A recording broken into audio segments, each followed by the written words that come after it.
कल हम लोगों ने जो अलजेब्रा पढ़ा था ना उसमें बीच में मतलब इक्वेशन जैसे जा रही होती है। तो आज जो है इसमें है कि अगर सेंटर में इक्वल का साइन आ जाता है ना किसी भी स्टेटमेंट के तो वो इक्वेशन बन जाती है। तो the parts of an equation right to left sign क्या है कि जब हम इक्वेशन से अगर एक साइड से दूसरी तरफ अगर कोई लेके आना है ना, यहाँ से 3x को इस साइड पे लेके आना है, दूसरी साइड पे इक्वेशन के इस साइड पे 9 है, तो वो जो अगर प्लस का साइन है 3 का तो दूसरी साइड पे आके माइनस का हो जाएगा। मतलब जब एक साइड से दूसरी साइड पे शिफ्ट करना है तो साइन जो है हमने चेंज कर लेना है। लीनियर इक्वेशन है। लीनियर इक्वेशन क्या होती है कि which the highest power of the variable is one, जिसमें वन जो है हाईएस्ट पावर होती है वेरिएबल की। जैसे यहाँ पे अब 3x है, इसमें वन है।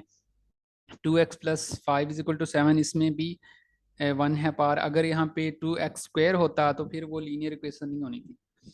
ये लीनियर इक्वेशन की एग्जांपल्स हैं और आगे हम देखते हैं, इसकी एग्जांपल देखते हैं लीनियर इक्वेशन को कैसे सॉल्व करते हैं। यहाँ पे ये देखिए -7x + 14 = -3x - 18। अब क्या है कि जो एक्स एक्स वाले हैं वो हम एक साइड पे कर लेंगे जिनके साथ मतलब एक्स है, और जो हमारे कांस्टेंट है वो हम एक साइड पे कर लेंगे। अब ये -7x है और ये माइनस जो 3x है ये हम इस साइड पे ले जाते हैं। माइनस जो 7 है वो इस साइड पे ले आते हैं। तो यहाँ पे जस्ट -7x इधर लेके आए हैं यहाँ से दूसरी साइड पे, तो वो प्लस का 7x हो जाएगा। +7x हो गया और जो -3x है वो वैसे ही रहेगा। और जो 18 माइनस का इधर वो इधर आके प्लस का 18 हो गया है। तो अब यहाँ से हम जो -7x है अगर हम सिंपल करना चाहें मजीद इसको, तो ये 4x = हो जाएगा 32 हो जाएगा इस तरह करके। ये एक और एग्जांपल की है, इसमें भी ऐसे ही है। माइनस जो 8 है इस साइड पे आ जाएगा, ये यहाँ पे है। तो वो जो 3x है वो इधर रह जाएगा। ये जस्ट समझाने के लिए एग्जांपल्स बनाई हुई हैं। जस्ट आपको पता होना चाहिए और पता सिंपली कि अगर शिफ्ट करना है तो साइन चेंज हो जाना है, बस ये आपको पता होना चाहिए। अगर वो किसी में एक्स की वैल्यू फाइंड करना पूछ लेता है, जैसे ये इक्वेशन है, वो अब ये एक्स की वैल्यू निकाली, वो कहता है कि जी ये इक्वेशन गिवन है, इसमें एक्स की वैल्यू फाइंड करें। 3x ऐसे ही रहेगा और जो अपना ये 8 इधर आके प्लस हो जाएगा तो 24 हो जाएगा। 3x = 24 हो गया। जो x के साथ 3 है इधर मल्टीप्लाई हो रहा है, इधर आके डिवाइड हो जाएगा। यहाँ पे उसने लिखा है ऐसे ही, तो वो x = 24/3 हो जाएगा और x की जो वैल्यू है वो 8 आ जाएगी। ये एग्जांपल्स भी ऐसे ही हैं कि फर्स्ट एग्जांपल है उसमें 7x है और ये -12 है = 3x। जो माइनस ये 3x है ये इधर आके माइनस हो जाएगा, तो ये 4x जो है वो 12 के बराबर हो जाएगा। फिर x की वैल्यू निकल आएगी 3। ये जस्ट सामने उसने दिखाया कि अगर हम जो इक्वेशन में x की वैल्यू पुट करें ना वही 3, तो अगर इक्वेशन का जो एंड पे हमारा जो फाइनल सोल्यूशन आना है वो अगर दोनों साइडों पे बराबर आ जाए ना, तो मीन्स कि हमारा आंसर ठीक निकल आया था। या x3 निकला है ना, ये हम अगर इसमें पुट करें तो वो दोनों साइडों पे एंड पे सॉल्व करके ना ये देखें इस तरीके से, तो 9 = 9 आंसर आ रहा है। तो ये हमें करने की ज़रूरत नहीं है, पेपर में वो इस तरह नहीं पूछेगा, वो जस्ट आपको कोई इक्वेशन दे देगा और कहेगा एक्स की वैल्यू फाइंड करें बस। या फिर ये आगे मल्टीप्लाइंग बोथ साइड्स, मतलब अगर इस तरह आ जाए, वो तो सिंपल इक्वेशन थी। अगर इस तरह आ जाए आपकी इक्वेशन जिसमें मतलब बटे में हो, तो इसमें जो नीचे वाले दोनों हैं आपके उनको आपने कंबाइन करके दोनों साइडों से मल्टीप्लाई कर देना है। जैसे ये 4/x है = -1/3 है, तो आपने जो 3x है ये दोनों साइड से कॉमन लिया और दोनों साइड पे इसको मल्टीप्लाई कर दिया। इसको नीचे वाले को मल्टीप्लाई किया और बोथ साइड से मल्टीप्लाई करके जैसे जैसे वो फिर कटेगा वो आपका आगे आंसर निकल आएगा। या इसको आप ऐसे भी कर सकते हैं सिंपली कि ये आपका हो गया 4, जो क्रॉस मल्टीप्लाई कर दिया 4×3 = 12 और ये -x हो गया। 12 = -x और x जो है फिर -x है, तो हमने सिंपल x फाइंड करना है, तो जो माइनस है वो इस साइड पे आ जाएगा। x = -12 आ जाएगा। मतलब क्रॉस मल्टीप्लाई कर लें, चाहे चाहे जो नीचे वाला दोनों है इनको दोनों साइडों पे मल्टीप्लाई कर दें। यहाँ पे अगर कुछ और होगा तो उसको भी हम ऐसे ही मल्टीप्लाई करेंगे दोनों साइडों पे। जैसे ये नीचे एक और एग्जाम्पल है, इसमें उसने क्या किया है, ये अब 1 + x है और साथ नीचे 2 है, तो उसने 2 × 1 + x जो बना है ना इनका प्रोडक्ट, उनको दोनों साइडों पे मल्टीप्लाई कर दिया है ऐसे, ये अगले स्टेप में। तो आप ये करने के बजाय डायरेक्ट आप इसको ऐसे क्रॉस भी कर दें, 6 1 + x 1 + x जो है वो 6 के इक्वल हो गया, ये देखिए। ये वाला स्टेप चाहे आप बीच में ना करें। और जो x है वो 6 में से 1 माइनस हो गया तो x 5 आ गया। ये आगे भी इस तरह से ही की हुई है, ये भी वैसे ही हो जाना है। ये एग्जाम्पल्स तो आपको तरीका आ गया, तो एग्जाम्पल्स जो है वो करना कोई मुश्किल नहीं है कुछ भी। यहाँ पे उसने कहा एक्स जी ये है और find A in terms of X Y and B, मतलब ए की वैल्यू हमने फाइंड करनी है, एक्स हमारे पास ये है। तो यहाँ पे उसने क्या किया है कि ए प्लस बी जो है वो इधर ही रहेगा, और जो वाई इधर मल्टीप्लाई हो रहा है इधर आके डिवाइड हो जाएगा, एक्स ओवर वाई हो जाएगा। एक्स ओवर वाई हो गया है, तो हमने फाइंड क्या करना है, ए करना है। ए प्लस बी है तो जो बी इधर प्लस है वो माइनस हो जाएगा इधर आके, X over Y minus B हो गया, और आपकी ए की वैल्यू जो ऑटोमेटिकली निकल आएगी। जस्ट वही चीज़ें जो कल हमने पढ़ी थी अलजेब्रा में, वही इक्वेशन में भी वही इक्वेशन भी वैसे सॉल्व होनी है, इसमें कोई डिफरेंस नहीं। उसमें जस्ट फार्मूलाज लगने थे, यहाँ पे फार्मूलाज नहीं है, यहाँ पे हमने इसको मल्टीप्लाई सब्ट्रैक्ट ऐड करते जाना है। अगर सेम वैल्यूज हैं तो उनको सेम वाली जो है वो सेम में से माइनस होगी। ये देखें, अब ये सेकंड डिग्री इक्वेशन है, इसमें जी ए एक्स स्क्वेयर जो मैक्सिमम पावर है स्क्वेयर में आ रही है, 2 में आ रही है, तो इसलिए इसको सेकंड डिग्री बोला है। A x square plus b x plus c, ये सेकंड डिग्री है। और इस तरह की इक्वेशन आ जाए तो उसको सॉल्व कैसे करना है, ये जैसे किया हुआ है। अब 2x² - 5x प्लस 12, तो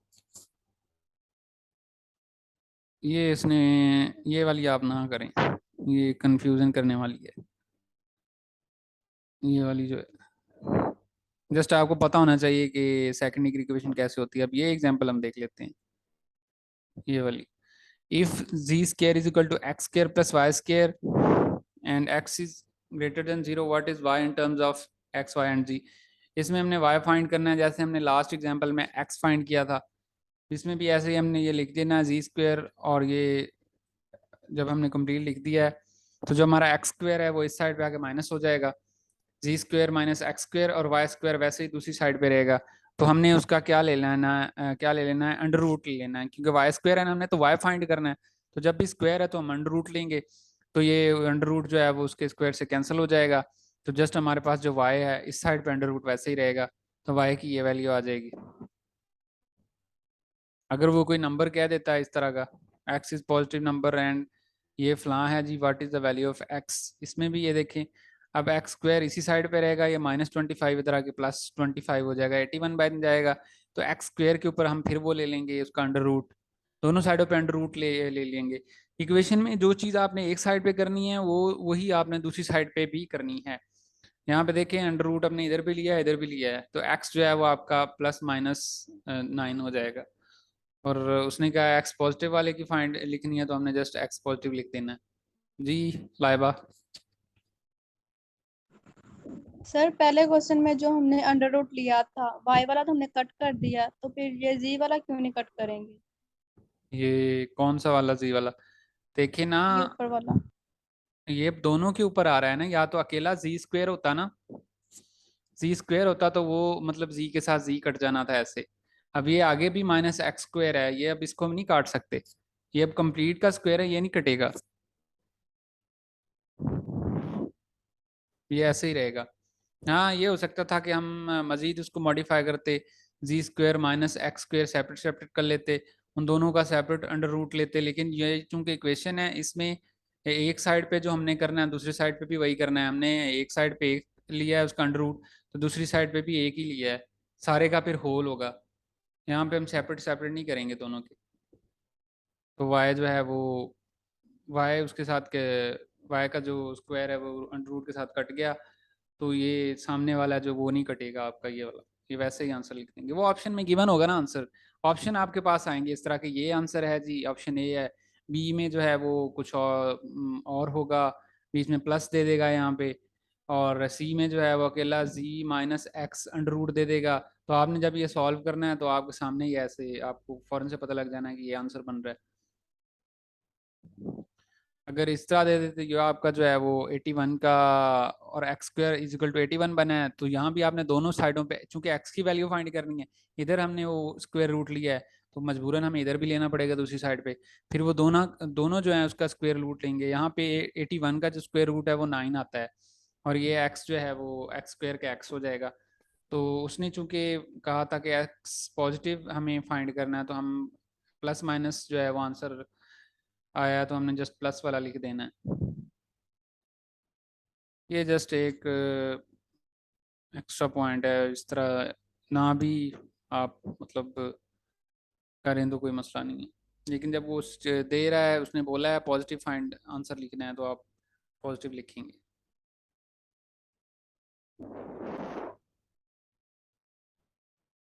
उन्होंने कहा what is the value of, ये टू किया उसने पावर में एक्स प्लस थ्री दे दिया है, व्हेन थ्री एक्स इज, इसमें भी वही होनी तो वैल्यूज ही पुट हैं। ये उसने 81 दे दिया है, three x x plus two 81 है। इसको हम क्या कर रहे हैं, ये 81 है, वो थ्री को अगर हम फोर उसकी पावर बनाए तो 81 के बराबर बनता है। तो वो उसने क्या कर दिया है, एक्स प्लस टू जो है वो फोर के बराबर कर दिया ऊपर वाला, और एक्स जो है वो फिर माइनस करेंगे तो टू हो जाएगा। फिर इस एक्स को हम इसमें पुट कर देंगे इस वाली में इक्वेशन में, ये जो टर्म है, तो वो आपका आगे आंसर निकल आएगा 2x+3। ये बस इतना ही करने की ज़रूरत है, ज़्यादा हमें इसमें डीपली जाने की ज़रूरत नहीं है, क्योंकि वो सिंपल ही क्वेश्चन देगा। आपको बस पता होना चाहिए कि मल्टीप्लाई इक्वेशन को कैसे करना है, दूसरी साइड पे ले जाना है, और ऐड कैसे करना है, और डिवीजन कैसे होगी, वही चीज़ें हैं जो कल हमने पढ़ी थी। ये आगे है सब्स्टिट्यूशन मेथड और एलिमिनेशन मेथड। इसमें क्या है कि अगर कोई वैल्यू पुट करनी हो तो आप जो इस तरह की दो गिवन होगी उनको आप दो इक्वेशन काउंट कर सकते हैं, दो इक्वेशन बना के ना। तो फिर आप जब एक चीज़ की एक्स की वैल्यू अगर आपकी निकल आए ना एक इक्वेशन से, तो फिर उसको आप एक्स की जो वैल्यू है उसको किसी इनमें से एक इक्वेशन में पुट करके ना, तो आप वाई की वैल्यू निकाल सकते हैं। क्या है ये, उसने दो जी गिवन की हैं, solve the following system of equation using substituting method. अब ये देखें, ये दो उसने गिवन किए हैं, मैं इन्हीं को हमने इक्वेशंस बना लिया है। और इसमें हम एक उठाएंगे पहले, 3x - 4y is equal to 2। 3x हो जाएगा 4y+2, इधर आएगा ना 4y माइनस का तो वो प्लस हो जाएगा, और x जो है वो 3 नीचे आके डिवाइड हो जाएगा। हमने कहा substituting the value of x, x की ये वैल्यू निकली है, ये हम किसी इक्वेशन में पुट कर देते हैं यहाँ पे। वो उसने किस में किया है, टू में किया है। यहाँ पे ये देखें, फोर और ये एक्स की पुट कर दी है, ये +3y = 14 बनाया है। अब इसको हम सॉल्व करते जाएंगे आगे ऐसे ही। ये नीचे थ्री है, तो उसने क्या है, दोनों साइडों पे आप थ्री से मल्टीप्लाई कर दो तो आपकी इक्वेशन सिंपल हो जाएगी। इधर भी थ्री से कर दिया है, 42 हो गया। इधर थ्री से किया है, नीचे वाला थ्री कट गया है। अब हमारी इक्वेशन सीधी सीधी हो गई है, 4 × 4y + 2 + 9y। इसको हम आगे सॉल्व करेंगे तो y की वैल्यू आ जाएगी। मतलब इस ये जो सब्स्टिट्यूशन मेथड होता है, इसमें होता है कि आपने दोनों की इक्वेशन बना लेनी है, और पहले एक ही एक्स की एक इक्वेशन से वैल्यू निकाल लेनी है, और जो एक्स की वैल्यू निकलेगी वो आपने दूसरी इक्वेशन में पुट कर देनी है, उससे वाई की निकल आएगी।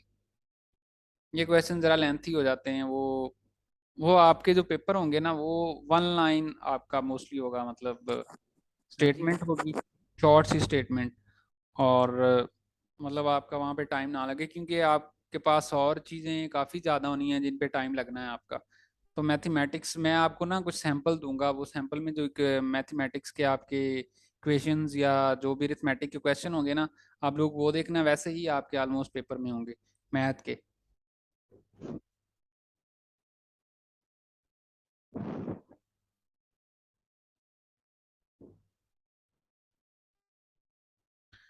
ये दूसरा मेथड है एलिमिनेशन मेथड।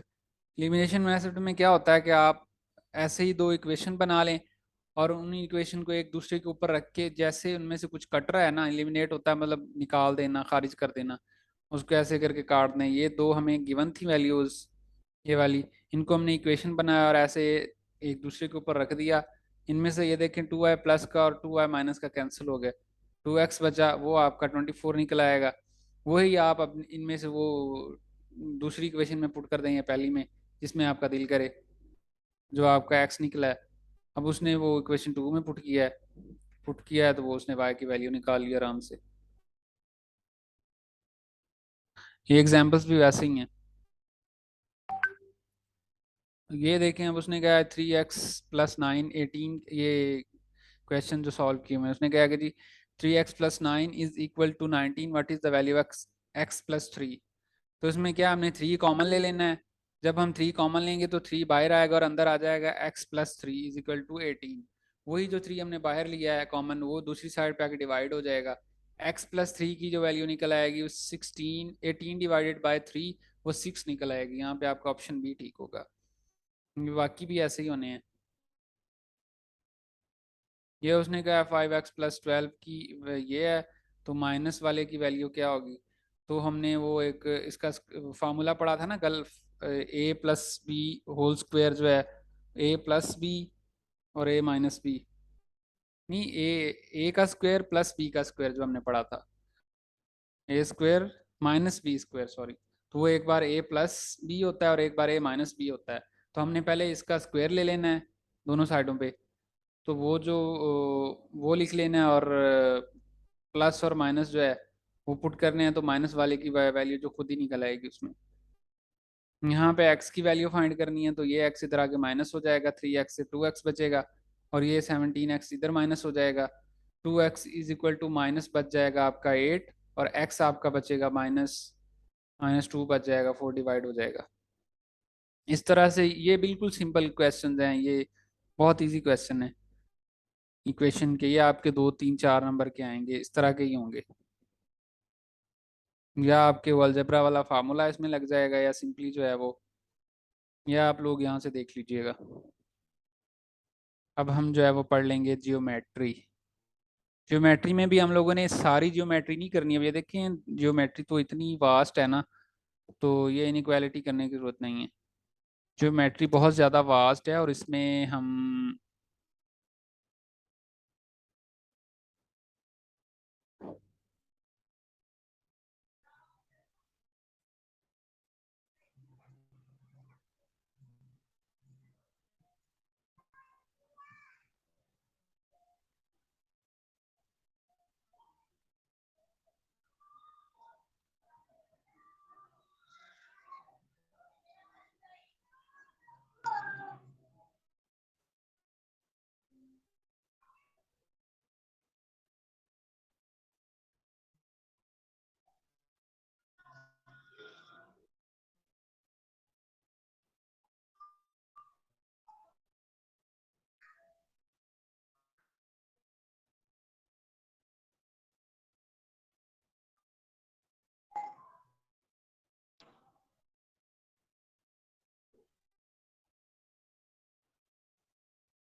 सर अलजबरा में वर्ड प्रॉब्लम्स भी हैं, वर्ड्स प्रॉब्लम्स, तो वो नहीं करनी।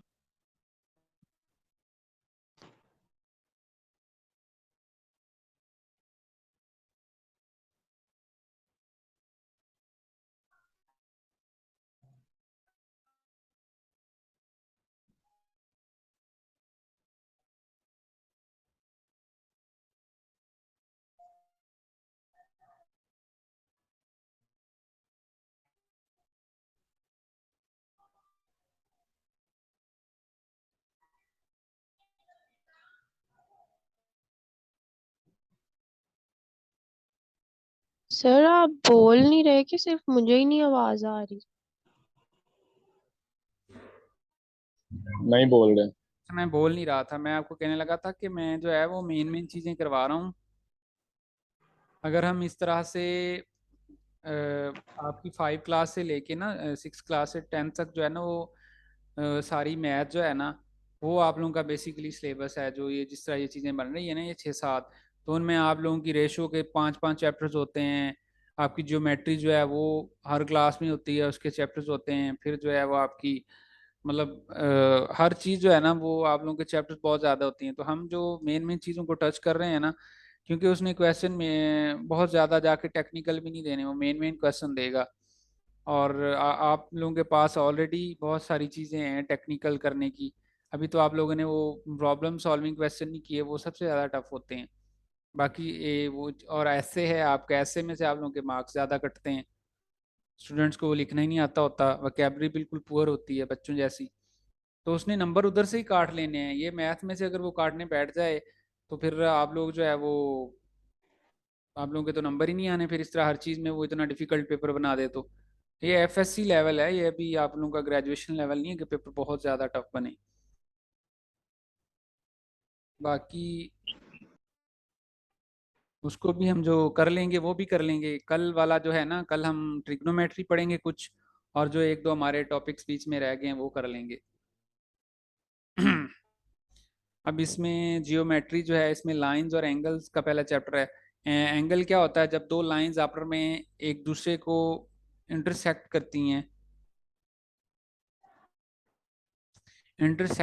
हैं, इस तरह से कोई लाइन इधर से आ रही है और एक लाइन इधर से, जो एक दूसरे को इंटरसेक्ट किया तो वहां पे एंगल बन गया है। और एंगल जिस पॉइंट पे बनता है उसको वर्टेक्स बोलते हैं।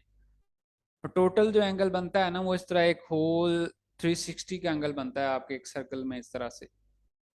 और अगर उसको हाफ कर लें हम, सर्कल को हाफ ऐसे, तो वो आपका 180 का हो जाता है, 1/2 टर्न या हाफ टर्न। अगर हम इसको 1/4 कर लें तो आपका 90 डिग्री बनता है। 90 डिग्री जो है उसको ऐसे करके, मतलब आपके एक सर्कल का चौथा हिस्सा होगा 90 डिग्री।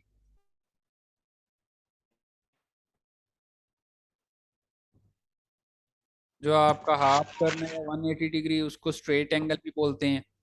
और वो 1/4 जो 90 डिग्री है उसको राइट एंगल। 90 डिग्री को हमेशा राइट एंगल, जहाँ पे वो कहेगा ना राइट एंगल, तो उसका मतलब वो 90 डिग्री की बात कर रहा है। ये एंगल की कुछ टाइप्स हैं, ये 3 4, ये भी इंपॉर्टेंट है। आप लोगों को इसकी मतलब पता होना चाहिए डेफिनेशन का। एक्यूट एंगल क्या होता है? एक्यूट एंगल होता है जी, 0 डिग्री और 90 डिग्री के बीच एंगल बनेगा ना।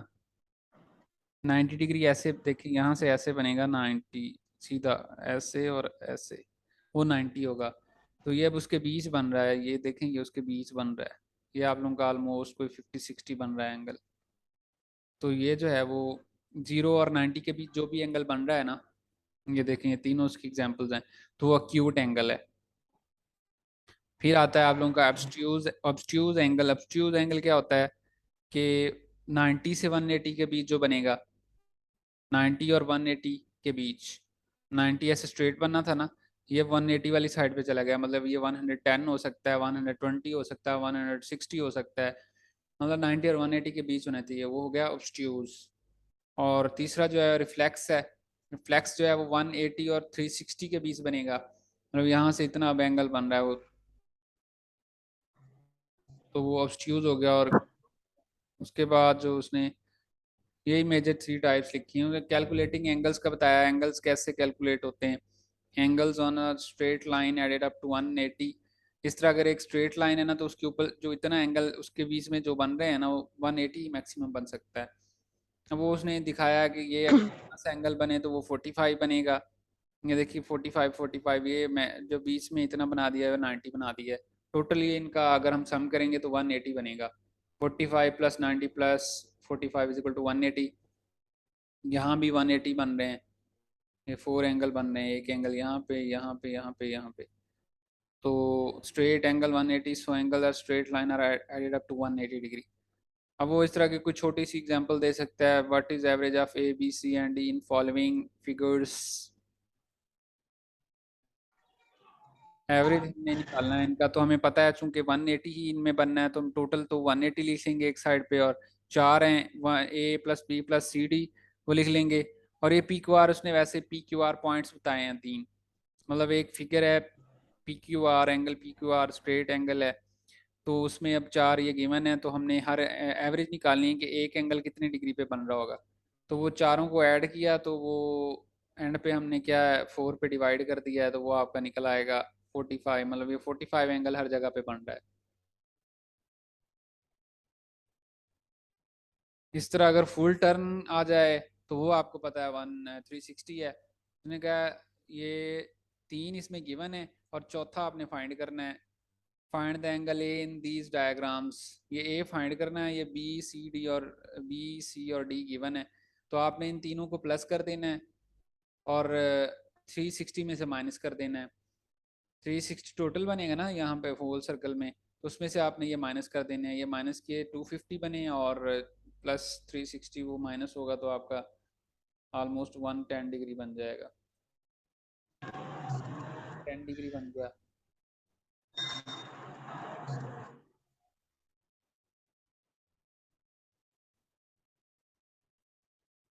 और एंड पे जो एक और गिवन है बी, बी में उसने जो वैल्यू बी स्ट्रक्चर दी थी उसकी बात की है, उसमें उसने जस्ट दिया है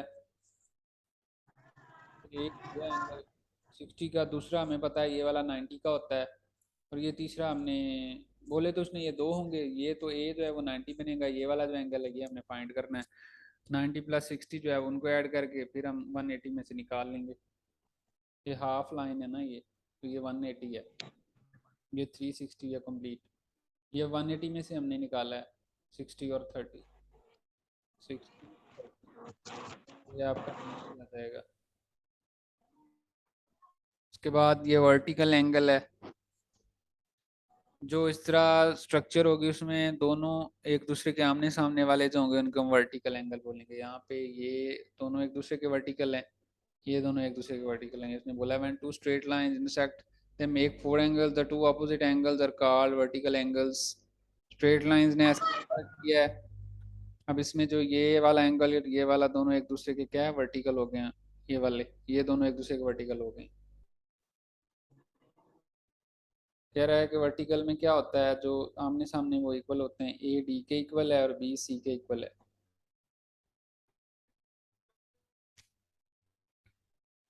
ये भी वही चीजें हैं एग्जांपल्स में।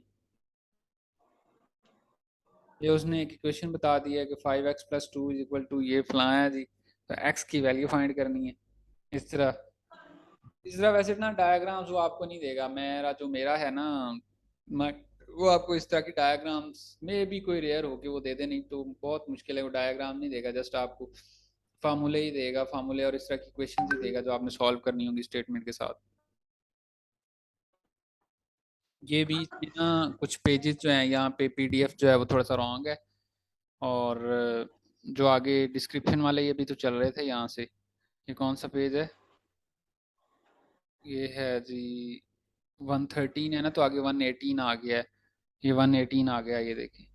तो ये आगे एक्सरसाइज वाले आ गए हैं, तो आगे जाके हम 114 पेज देखते हैं। 114,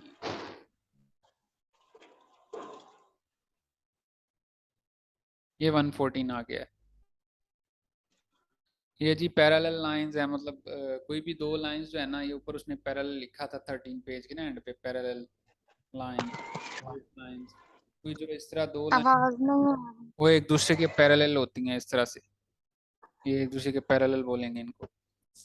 और ट्रांसवर्सल लाइन क्या होता है, जो स्ट्रेट लाइन या पैरेलल लाइन को कोई आके कट कर देना, ये जैसे पैरेलल लाइन थी ना, इसमें कोई और लाइन तीसरी ऐसे इसको आके कट कर दे, उसको ट्रांसवर्सल लाइन बोलते हैं।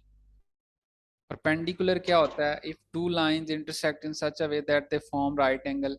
अगर दो लाइनें इस तरह से मिली हैं कि उन्होंने राइट एंगल 90 का एंगल बना दिया, बिल्कुल स्ट्रेट जो बनेगा ना ऐसे, वो 90 डिग्री का राइट एंगल होगा, तो उसको परपेंडिकुलर बोलते हैं। परपेंडिकुलर, देन ये इंटीरियर एंगल और अल्टरनेटिव एंगल ये करने की जरूरत नहीं है, कोरिस्पॉन्डिंग एंगल्स ये नहीं करने की जरूरत, ये भी नहीं जरूरत। ये लाइंस जो हैं और एंगल्स, ये तो आपको एंगल के टाइप्स का पता होना चाहिए।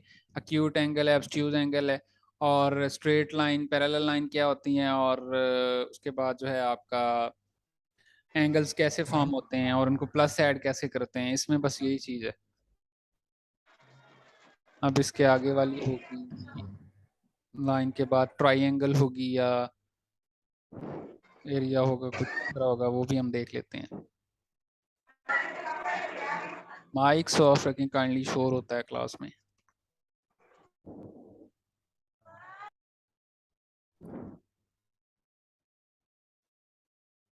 ये एक्सरसाइज के ही हैं ये क्योंकि सारे डायग्राम्स वगैरह बनी हुई हैं, आपने सिंपल सिंपल जैसे मैंने करवाया ना वैसे एग्जांपल्स कर ले वहाँ पे जो बनी हुई हैं। इतनी ज़्यादा डायग्राम वाली जो है ना वो क्वेश्चन करने की ज़रूरत नहीं है। फिर ये ट्राइंगल आ गया है। पहले हमने पढ़ा है एंगल और लाइंस के बारे में, अब ये ट्राइंगल है। ट्राइंगल क्या होता है कि थ्री साइडेड पॉलीगॉन जो है वो कॉल्ड ट्राइंगल, मतलब थ्री साइडेड जो स्ट्रक्चर होती है ना इस तरह की, वो आपकी ट्राइंगल होती है, थ्री कॉर्नर्स वाली। आगे टाइप्स ऑफ ट्राइंगल आ जाती हैं। टाइप्स कौन कौन सी हैं जी? इसमें आपकी एक इक्विलेटरल ट्राइंगल होती है, जिसकी जो है ना तीनों साइड्स इक्वल होती हैं। एंगल भी और साइड भी तीनों इक्वल होती हैं, वो ट्राइंगल क्या होती है? इक्विलेटरल होती है। फिर एक राइट एंगल ट्राइंगल होती है, जिसमें एक 90 डिग्री का लाजमी जो है ना राइट एंगल जो होता है, एंगल होता है जो 90 का बन रहा होता है, उसको राइट एंगल ट्राइंगल कहते हैं। आइसोसीलस ट्राइंगल होती है, जिसमें क्या होता है, दो साइड्स इक्वल होती हैं। ये दो साइड्स इक्वल हैं, इनकी लेंथ इसकी ज़रा डिफरेंट होगी। फिर एक्यूट एंगल ट्राइंगल, वो एंगल जिसमें जो है ऑल थ्री एंगल जो है ना वो 90 डिग्री से लेस हो, क्योंकि हमने एक्यूट एंगल की डेफिनेशन पढ़ी थी ना, जो 0 और 90 के बीच हो एंगल, मतलब 90 से लेस हो। तो अब ये ट्राइंगल भी वही होगी जिसमें एंगल जो है 90 से लेस बन रहे हैं तीनों।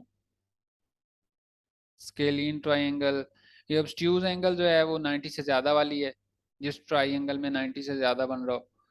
और ये स्केलिन ट्राइंगल तीनों साइड डिफरेंट लेंथ की होंगी इसमें जी। एक्सल जो होता है ना वो इक्विलेटरल और राइट एंगल ट्राइंगल के बारे में ही आपको पता होना चाहिए, बाकी का भी पता हो। ये फिर वो इस तरह करके कुछ एग्जांपल में उसने दिया है।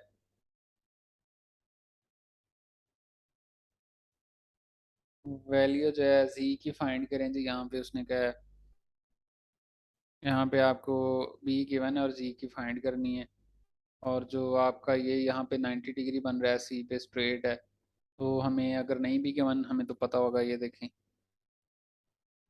180 उसने कहा एडेड अप हो रहे हैं, तो इसकी वैल्यू फाइंड करनी है। 55 plus 90 plus G is equal to 180।